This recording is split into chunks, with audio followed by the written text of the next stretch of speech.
Hello everyone, welcome back to another video. In today's video, I decided I was going to do a color with me, so let me know if that's something you guys want to see more of.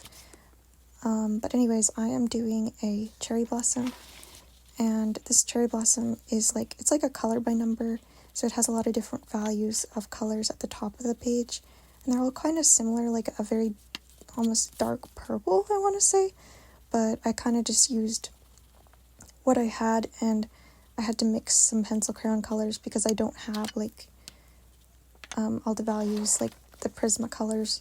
I just have mostly like Crayola and that, but I still wanted to color this, and I love cherry blossoms, so that is what I'm doing here.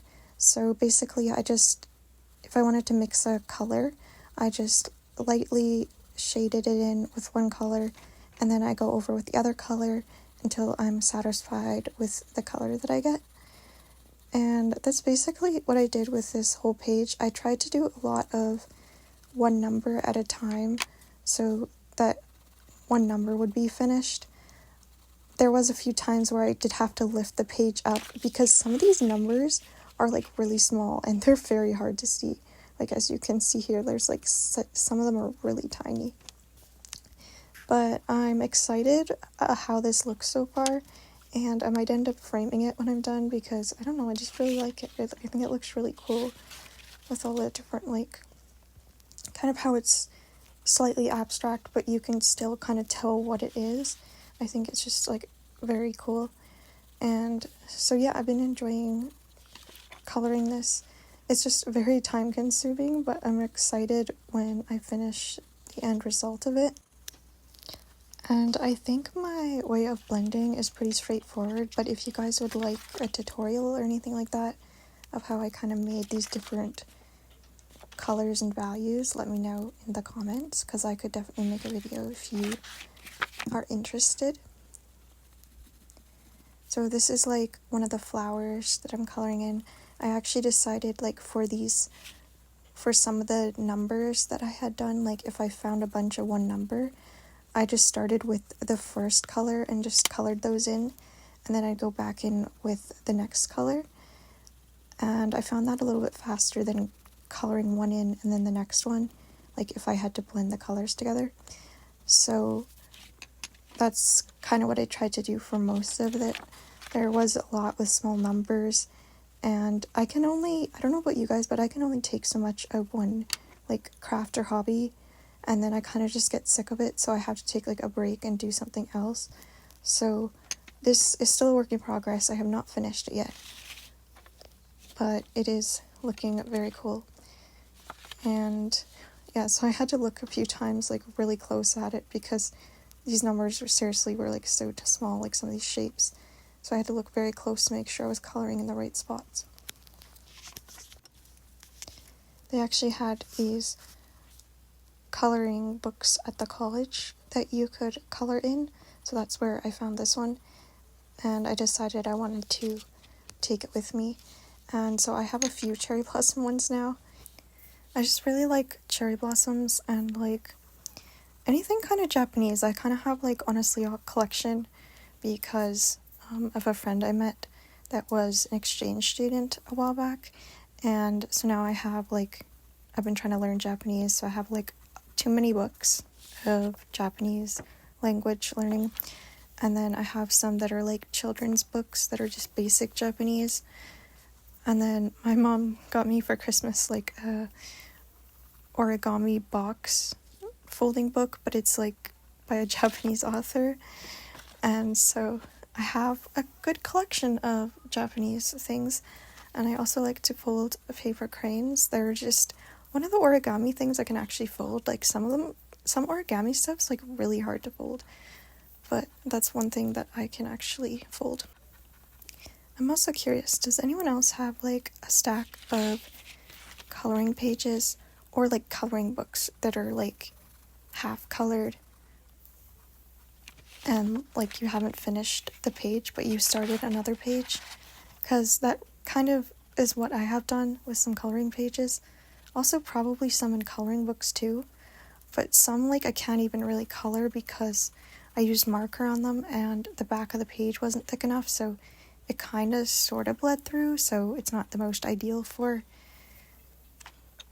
coloring on the opposite side of it now anyway. It kind of reminds me though, honestly, of like books and like other crafts that I have done, because with books I used to like start one book and then like start another book, and then like I'd have a bunch of books started but like not finished. And so I've been trying to just finish one book before I start reading another book.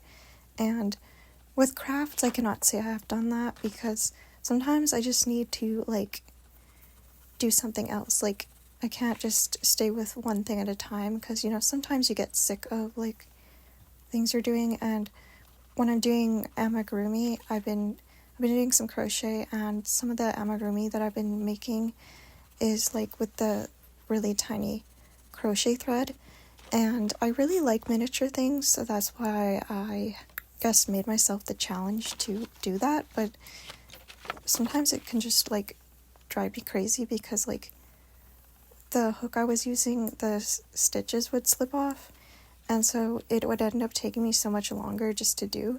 And then sometimes, like, say for example, if I'm doing like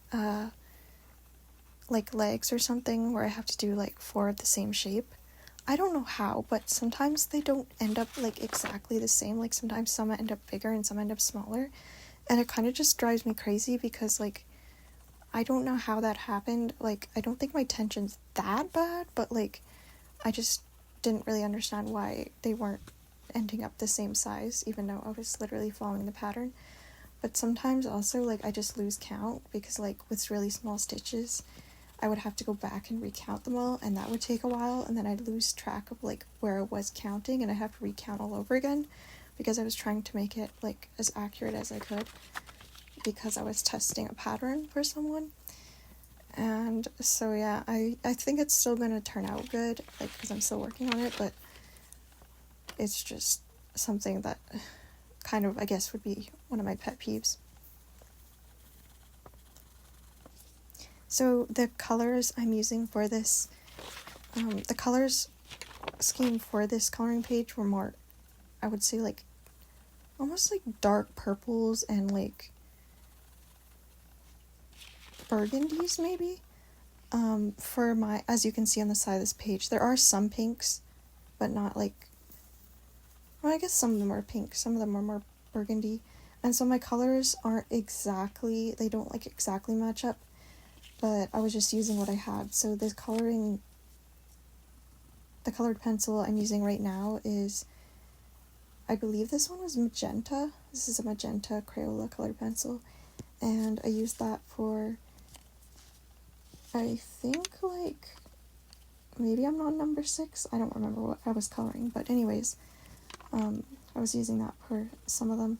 And if I wanted to use the same one, but I didn't want as dark of a value, I would just color like lightly, like I wouldn't use as much pressure, and that can really help like with the different values as well. I hope you guys enjoyed today's video.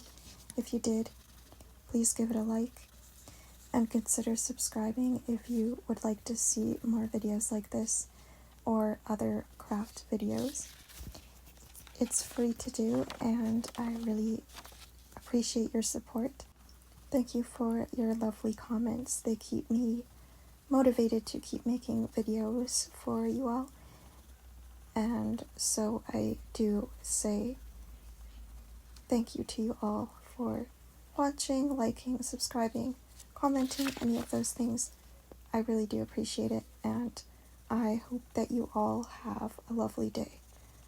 I will see you in my next video. Bye.